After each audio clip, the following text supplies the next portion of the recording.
صنوبر کے بہت پرانے درخت کے قریب، جس کے ارد گرد لمبی گھاس اگی ہوئی تھی، سفید سفید سی کوئی شے حرکت کر رہی تھی۔ ایک لمحے کو سکندر کو اپنی آنکھوں میں دھوکا ہوا، لیکن ایسا نہیں، وہاں ضرور کوئی موجود تھا۔ اور تب اسے یاد آیا کہ اس حصے کے بارے میں لوگوں میں طرح طرح کی کہانیاں مشہور ہیں، اور سب کا مرکزی خیال یہی ہے کہ صنوبر کا یہی درخت آسیب زدہ ہے، ادھر سے کوئی گزرتا نہیں۔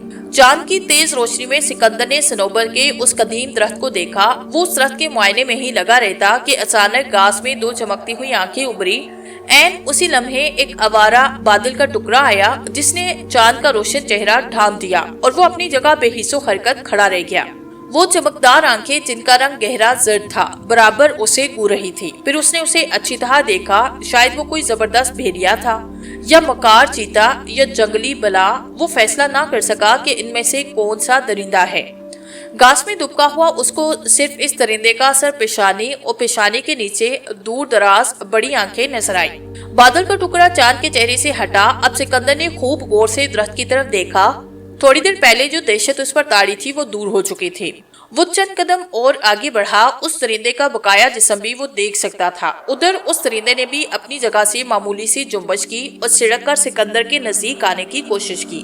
اس کے جسم پر لمبے لمبے بال تھے۔ سکندر نے سوچا ممکن ہو کہ ریچھ کی کوئی ایسی نسل ہو جو اس نے پہلے کبھی نہ دیکھی ہو، مگر اس کا جسم، اس کے ہاتھ پیر ریچھ یا بیڑیے کی بجائے کسی آدمی سے ملتے جلتے تھے۔ یکایک اس بلا نے اپنا منہ اوپر اٹھایا اور سکندر کے حلق سے چیخ نکلتے نکلتے رہ گئی۔ خدا کی پناہ، اس کا چہرہ انسانی چہرے سے کس قدر مشابہت دکھتا تھا۔ فرق صرف اتنا تھا کہ منہ کی جگہ لمبی سی تھوتنی تھی، جیسے بیڑیوں کی ہوتی ہے۔ اس کی آنکھیں تو بالکل انسانوں کے جیسی، سوائے اس کے کہ ان میں بے پناہ چمک تھی۔ ایسے معلوم ہوتا تھا کہ کوئی درندہ نما انسان ہے یا انسان نما درندہ ہے۔